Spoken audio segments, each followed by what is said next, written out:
जैसा कि सबको पता है, हम भारत देश में रहते हैं। भारत देश एक जाति प्रधान देश है, जहां पर जाति के अनुसार बर्ताव और जाति के अनुसार भेदभाव भी किया जाता है। आज के इस वीडियो में हम आपको जो भारत की 6743 जातियां हैं, उन्हीं जातियों में से एक जाति जिसे चमार या जाटव के नाम से जाना जाता है, उन्हीं के बारे में चर्चा करेंगे। चमार या जाटव एक दलित समुदाय है जिसे आधुनिक भारत की सकारात्मक कार्रवाई प्रणाली के तहत अनुसूचित जाति के रूप में वर्गीकृत किया गया है। ये पूरे भारतीय उपमहाद्वीप में पाए जाते हैं, मुख्य रूप से भारत के उत्तरी राज्यों और पाकिस्तान और नेपाल में। चमार शब्द चर्मकार शब्द का अपभ्रंश मात्र है।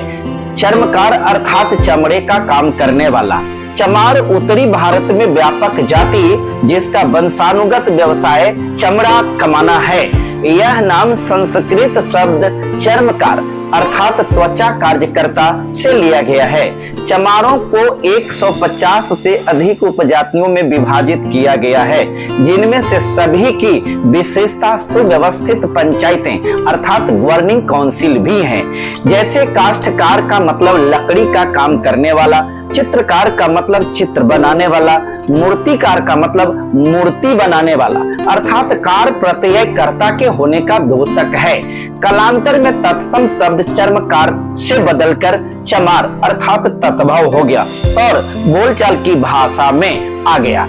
चमड़े का काम करने वाला चमार ये जाति सूचक शब्द न होकर कर्म सूचक शब्द है और भारतीय समाज में जन्म से बढ़कर कर्म को प्रधानता देता है। संत रविदास भारत के मध्य काल में एक महान संत, जिनकी वाणी गुरु ग्रंथ साहिब में भी सम्मिलित की गई है। यह चमार जाति के सर्वश्रेष्ठ महासंतों में से एक थे, जिन्होंने कहा था, मन चंगा तो कथौती में गंगा। चमार जाति के विभिन्न सरनेम हैं, जैसे दास, रविदास, मोची, जाटव, राम इत्यादि। चमार हिंदू धर्म से हैं, लेकिन हिंदू जाति व्यवस्था में उन्हें निचली जाति माना जाता है। इसलिए कुछ चमार इन धर्मों को छोड़कर दूसरे धर्मों में जाने की कोशिश कर रहे हैं। वर्तमान समय में चमारों ने कई धर्मों को स्वीकार कर लिया है, जैसे पंजाब में सिख चमार, मुस्लिम चमार और हिंदू चमार। बिहार में चमार की आबादी की अगर बात करें तो बिहार सरकार द्वारा जारी जातिगत आधारित जनगणना रिपोर्ट 2022 के अनुसार बिहार में इस जाति के 68,69,664 हैं, जो कि कुल आबादी का करीब 5.25% हैं। हालांकि बहुत सारे नेताओं और सामाजिक कार्यकर्ताओं तथा अनुभवी लोगों का कहना है कि वास्तव में चमारों की आबादी के साथ छेड़छाड़ किया गया है, क्योंकि इस जाति में बहुत सारे धर्म परिवर्तन करके कुछ लोग ईसाई बन गए, कुछ लोग बौद्ध बन गए और इसी के अनुसार इनकी आबादी लगभग 9% है, ऐसा लोगों का मानना है। हालांकि भारत में इसकी जनसंख्या लगभग 2.8 करोड़ है, जो मुख्य आबादी का 12% है। यदि दलितों की कुल संख्या को मिला दिया जाए तो यह 27% के आसपास है। ये आंकड़े कई वर्ष पूर्व का है, इसलिए आंकड़े के बारे में सटीक बता पाना यह संभव नहीं है, क्योंकि कई वर्षों से जातिगत जनगणना नहीं हो पाया है। और आपको जैसा कि जानकारी होगी कि भारत में एक रेजिमेंट की भी व्यवस्था की गई थी, एक रेजिमेंट की स्थापना की गई थी, जिसे चमार रेजिमेंट के नाम से जाना जाता था। प्रथम चमार रेजिमेंट द्वितीय विश्व युद्ध के दौरान अंग्रेजों द्वारा गठित एक पैदल सेना रेजिमेंट थी। आधिकारिक तौर पर यह 1 मार्च 1943 को बनाई गई थी, क्योंकि 27वीं बटालियन दूसरी पंजाब रेजिमेंट को परिवर्तित किया गया था। चमार रेजिमेंट उस सेना इकाइयों में से एक थी जिन्हें कोहिमा की लड़ाई में अपनी भूमिका के लिए सम्मानित किया गया था। 1946 में रेजिमेंट को भंग कर दिया गया था। 2011 में कई राजनेताओं ने मांग की कि इसे पुनर्जीवित किया जाए अर्थात पुनर्गठित किया जाए, परंतु राजनीतिक कुंठा के कारण आज तक चमार रेजिमेंट का गठन नहीं किया गया है। हालांकि इसके बारे में समय समय पर आवाजें उठती रहती है। अगर हम चमार के व्यवसाय की अगर बात करें तो चमार पारंपरिक रूप से चमड़े के काम से जुड़े हुए हैं, अर्थात चमड़े से जुड़े हुए इनका काम है। राम नारायण रावत का मानना है कि चमार समुदाय का जुड़ाव चमड़े के पारंपरिक व्यवसाय से जुड़ा हुआ था और इसके बजाय चमार ऐतिहासिक रूप से कृषक और बुनकर भी थे। कुछ चमारों ने कपड़ा बुनने का धंधा भी अपना लिया एवं खुद को जुलाहा चमार कहलाने लगे।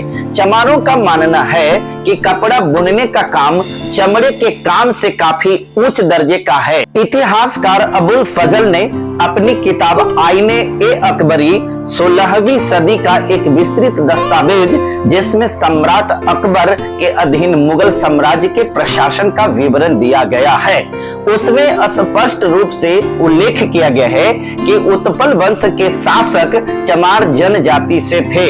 चमार दक्षिण एशिया का एक वर्ग समुदाय है। इस जाति के लोग पूरे भारतीय उपमहाद्वीप में पाए जाते हैं। मुख्य रूप से भारत के उत्तरी राज्यों तथा पाकिस्तान और नेपाल आदि देशों में निवास करते हैं। चमार समुदाय को आधुनिक भारत की सकारात्मक कार्रवाई प्रणाली के तहत अनुसूचित जाति के रूप में वर्गीकृत किया गया है। चमार अनेक उपजातियों का समूह है। प्रारंभ में केवल चर्म अर्थात चमड़ा से संबंधित व्यवसाय करते थे, परंतु इसके विपरीत समुदाय की अनेक उपजातियों में कृषि व बुनकरी का कार्य भी प्रचलित था। आज के आधुनिक समय में इस मेहनती समुदाय ने काफी प्रगति की है। आईने ए अकबरी के अनुसार उत्पल वंश के चमार समुदाय से थे। राजा चवन सिंह चमारों के चमरवंशी चमार से संबंधित है। चमार शब्द की उत्पत्ति चंवर से लिया गया है, जो आम तौर पर अनुसूचित जातियों के लिए अपमानजनक शब्द के रूप में प्रयोग किया जाता है, किंतु चमार शब्द को एक अपशब्द के रूप में भी प्रयोग किया जाता है। अतः इसे भारत के सर्वोच्च न्यायालय द्वारा जातिवादी गाली और अपमानजनक शब्द के रूप में वर्णित किया गया है। इस समुदाय के साथ होने वाले दुराचारों को रोकने के लिए कानून द्वारा उन्हें कई विशेष अधिकार दिए गए हैं, जैसे अनुसूचित जाति और अनुसूचित जनजाति अत्याचार निवारण अधिनियम 1989। अगर हम चमारों की इतिहास की बात करें तो चमार पारंपरिक रूप से तो चमड़े का काम करते ही थे। राम नारायण रावत के अनुसार उनका मानना था कि चमार समुदाय का संबंध चर्म शोधन के पारंपरिक व्यवसाय से था और इसके बजाय चमार ऐतिहासिक रूप से कृषक भी थे। चमार शब्द के उत्पत्ति से संबंधित आपने बहुत सारी बातों को जाना है और अब हम आपको बताते हैं कि भारत के सर्वोच्च न्यायालय द्वारा जातिवादी गाली के रूप में जो वर्णित किया गया है, और इस प्रकार से अगर कोई व्यक्ति किसी को चमार शब्द कह करके संबोधित करता है तो उनके ऊपर कानून के सुसंगत धाराओं के तहत उनके ऊपर कार्रवाई भी की जा सकती है। अनुसूचित जाति और अनुसूचित जनजाति अत्याचार निवारण अधिनियम 1989 का उल्लंघन माना जाता है। अगर कोई व्यक्ति को चमार कहकर बुलाया जाए तो ऐसे शब्द के प्रयोग करने वाले के ऊपर आपको पता है कि कानूनी कार्रवाई करने का प्रावधान है और यहाँ तक कि उन्हें जेल भी जाना पड़ सकता है, क्योंकि इस प्रकार के डिक्लेरेशन जो है सुप्रीम कोर्ट के द्वारा दिया जा चुका है। बिहार के रोहतास और भोजपुर जिले के गांवों के संदर्भ में एक प्रथा प्रचलन में सामने आया, जिसमें चमार, मुसहर और दुसाध समुदाय की महिलाओं के लिए अपने राजपूत जमींदारों के साथ यौन संबंध बनाना अनिवार्य था। अपने पुरुषों को विनम्र स्थिति में रखने के लिए इन उच्च जाति के जमींदारों ने इन दलित महिलाओं के साथ बलात्कार किया और अक्सर उनके परिवार के पुरुष सदस्यों को झूठे मामले में फंसा दिया। जब उन्होंने उनके साथ यौन संपर्क से इनकार कर दिया, तब उन पर अत्याचार का दूसरा रूप उन्हें रास्ता पर चलने और राजपूतों के कुओं से पानी भरने से रोकना था। इस प्रकार की घटना से दलित वर्ग के खास करके जो लोग थे वो आहत थे।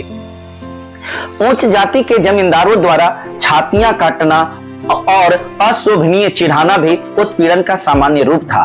कहा जाता है कि 1970 के दशक में किसान समिति जैसे किसान संगठनों की सक्रियता ने इन प्रथाओं को समाप्त कर दिया और बाद में निचली जातियों की महिलाओं को सम्मान बहाल किया गया। हालांकि उत्पीड़न पूरी तरह से बंद नहीं हुआ, क्योंकि उच्च जाति के जमींदारों और जोतने वालों के बीच घर्षण जारी रहा। ऐसी रिपोर्ट है जो इंगित करती है कि उच्च जाति के जमींदार अक्सर मजदूरी में समानता के सवाल पर चमार जाति की महिलाओं को पीटने और उन्हें उनके गांव से बाहर निकालने के लिए पुलिस की मदद लेते थे। अर्धगामी सामाजिक गतिशीलता के लिए आंदोलन 1830 और 1950 के दशक के बीच संयुक्त प्रांत में, विशेष रूप से कानपुर क्षेत्र में चमार ब्रिटिश चमड़ों के व्यापार में उनकी भागीदारी को महत्वपूर्ण समृद्ध हो गए। उसके परिणाम स्वरूप समृद्ध हो गए। 19वीं सदी के अंत तक चमारों ने क्षत्रिय वंश का दावा करते हुए अपनी जाति के इतिहास को फिर से लिखना शुरू कर दिया। उदाहरण के लिए 1990 के आसपास यूबीएस रघुवंशी ने कानपुर से श्री चंवर पुराण प्रकाशित किया, जिसमें दावा किया गया कि चमार मूल रूप से क्षत्रिय शासकों का एक समुदाय थे, जिन्होंने दावा किया था कि उन्होंने यह जानकारी चंवर पुराण से प्राप्त की है, जो कथित तौर पर एक प्राचीन संस्कृत भाषा का पाठ है, जिसे हिमालय की गुफा में एक ऋषि द्वारा खोजा गया था। रघुवंशी की कथा के अनुसार भगवान विष्णु एक बार समुदाय के प्राचीन राजा चामुंडा राय के सामने शूद्र के रूप में प्रकट हुए थे। राजा ने विष्णु को वेदों का पाठ करने के लिए दंडित किया, जो एक शूद्र के लिए निषिद्ध कार्य था। तब भगवान ने अपनी असली रूप प्रकट किया और अपने वंश को चमार बनने का श्राप दे दिया, जिनकी स्थिति शूद्रों से भी कम होगी। जब राजा ने माफी मांगी तो भगवान ने घोषणा की कि एक नई ऋषि, जिन्हें रघुवंशी रविदास के रूप में पहचानते हैं, के प्रकट होने के बाद चमारों को कलियुग में फिर से उठने का अवसर मिलेगा। हालांकि अगर मेरी बात कही जाए तो मैं इन बातों में विश्वास नहीं करता, क्योंकि इस प्रकार के बात मनगढ़ंत सा लगता है। फिर भी क्योंकि ये जो तथ्य लिए गए हैं ये भिन्न भिन्न सोर्स के द्वारा जुटाया गया है, और हम आप तमाम लोगों से ये निवेदन करेंगे कि इस प्रकार की जो चीजें होती है काफी रिसर्च करने के बाद लाई जाती है, इसमें काफी मेहनत लगते हैं। आप तमाम लोगों से मेरा गुजारिश है कि जो लोग हमारे वीडियो को देख रहे हैं, कृपया इस चैनल को सब्सक्राइब जरूर कर लीजिएगा तथा अपने लोगों के बीच में इसे शेयर कीजिएगा। संभव हो तो बेल की आइकन जिसको घंटी बगल में है उसे भी दबा दीजिएगा, ताकि हम जो भी वीडियो अपलोड करें आपको जरूर इसकी सूचना मिले। चलते हैं मैटर पर। चमारों के एक वर्ग ने अपनी वंशावली कृष्ण को बताते हुए जाटव के रूप में क्षत्रिय होने का भी दावा किया और इस प्रकार उन्हें जादवों के साथ जोड़ दिया।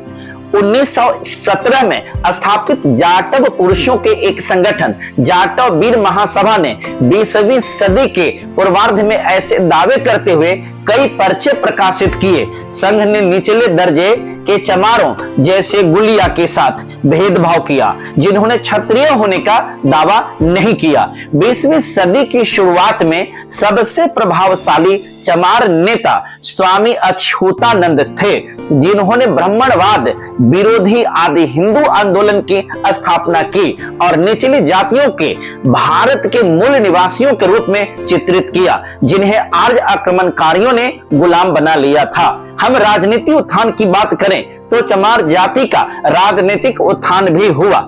जहां तक इनकी सामाजिक पतन की एक लंबी दास्तां है, सामाजिक गुलामी की एक लंबी दास्तां है, वहीं पर राजनीतिक उत्थान से संबंधित भी बातें सामने आई हैं, जो देखा जा सकता है। 1940 के दशक में भारतीय राष्ट्रीय कांग्रेस ने B.R. अंबेडकर को प्रभाव का प्रतिकार करने के लिए चमार राजनेता जगजीवन राम को बढ़ावा दिया। हालांकि वह उच्च जातियों के प्रभुत्व वाली पार्टी में एक अपवाद बने रहे। 20वीं सदी के उत्तरार्ध में बीपी मौर्य जैसे नेताओं द्वारा अपना आधार बढ़ाने के प्रयासों के बावजूद उत्तर प्रदेश में अंबेडकरवादी रिपब्लिकन पार्टी ऑफ इंडिया जिसे आरपीआई पर चमार जाटवों का वर्चस्व बना रहा। 1970 के दशक में आरपीआई के पतन के बाद बहुजन समाज पार्टी, जिसे बसपा के नाम से जानते हैं, ने चमार मतदाताओं को आकर्षित किया। चमार नेताओं कांसीराम और मायावती के नेतृत्व में इसे चुनावी सफलता मिली। मायावती जो अंततः उत्तर प्रदेश की मुख्यमंत्री बनी। भंगी जैसे अन्य दलित समुदाय ने आरक्षण जैसे राज्य लाभों पर चमारों के एकाधिकार की शिकायत की। कई अन्य दलित जातियां चमारों जाटवों द्वारा दलित राजनीति पर वर्चस्व से नाराज होकर संघ परिवार के प्रभाव में आ गई। फिर भी उत्तर प्रदेश में बसपा अर्थात बहुजन समाज पार्टी के उदय के साथ एक सामूहिक एकजुटता और समान दलित पहचान तैयार की गई, जिसके कारण विभिन्न विरोधी दलित समुदाय एक साथ आए। अतीत में चमार ने एक अन्य दलित जाति पासी के साथ कड़वे रिश्ते भी साझा किए थे। इस कड़वे रिश्ते का मूल कारण सामंती समाज में उनकी भूमिकाएं थी। पासी लोग उच्च जाति के जमींदारों के लिए लठैत या लाठी चलाने वालों के रूप में काम करते थे और बाद में उन्हें अतीत में कई बार चमारों को पीटने के लिए मजबूर किया गया था। बसपा के एकीकरण अभियान के तहत ये प्रतिद्वंदी जातियां एक ही राजनीतिक छतरी के नीचे दलितों की एकता के लिए एक साथ आ गई। बाबा साहब डॉक्टर भीमराव अंबेडकर भारतीय संविधान के शिल्पकार, गांधी के जीवनदाता, उसके बाद जगजीवन राम भारत के भूतपूर्व उप प्रधानमंत्री, उसके बाद मान्यवर कांसीराम साहब बहुजन समाज पार्टी के संस्थापक, मीरा कुमार जगजीवन राम की सुपुत्री एवं लोकसभा के भूतपूर्व अध्यक्ष, बहन कुमारी मायावती बहुजन समाज पार्टी की नेत्री एवं उत्तर प्रदेश के भूतपूर्व मुख्यमंत्री, राम सुंदर दास बिहार के पूर्व मुख्यमंत्री, चरणजीत सिंह चन्नी पंजाब राज्य के भूतपूर्व मुख्यमंत्री, चंद्रशेखर आजाद रावण एक सामाजिक कार्यकर्ता, राजनीतिज्ञ और भीम आर्मी के संस्थापक हैं। ये सब चमार जाति के महान प्रवर्तक के रूप में माने जाते हैं, जिन्होंने समाज में अपना योगदान को देकर के समाज में परिवर्तन लाने का कोशिश किया। धूसिया एक जाति जो चमार का ही है, जो कभी कभी चमार, धूसिया, झूसिया या जाटव से जुड़ी होती है। वे उत्तर प्रदेश और अन्य जगहों पर पाए जाते हैं। भारत के विभाजन के बाद पंजाब और हरियाणा के अधिकांश धूसिया पाकिस्तान से चले आए। पंजाब में वे मुख्य रूप से लुधियाना, पटियाला, अमृतसर और जालंधर शहरों में पाए जाते हैं। वे राव और जाटव अपमान अपनाने के लिए B.R. अंबेडकर से प्रेरित हैं। कहते हैं, today whom we address with the Chamar caste and whom we deal with touchless are actually Kshatriya of the Veer Chamar dynasty. Those who tried to humiliate Sikandar Lodi by declaring Chamar before Sikandar Lodi 1489 to 1570, there is no mention of the any caste named Chamar in entire Indian history. मतलब आज हम जिन्हें चमार जाति से संबोधित करते हैं और जिन्हें स्पर्श विहीन व्यवहार करते हैं, वे वास्तव में वीर चवर वंश के क्षत्रिय हैं, जिन्हें सिकंदर लोदी ने चमार घोषित कर अपमानित करने का प्रयास किया था। सिकंदर लोदी जो 1489 से लेकर 1517 से पहले संपूर्ण भारतीय इतिहास में चमार नाम का किसी जाति का कोई उल्लेख नहीं मिलता है। इस वीडियो में इतना ही, फिर मिलते हैं हम एक अन्य वीडियो के साथ, जिसमें बहुत सारे इंफॉर्मेशन आपके बीच हम साझा करेंगे। आप हमारे कमेंट बॉक्स में आपको ये एपिसोड कैसा लगा, ये वीडियो कैसा लगा, ये जानकारी कैसी लगी, आप जरूर लिखेंगे। इसी उम्मीद के साथ धन्यवाद।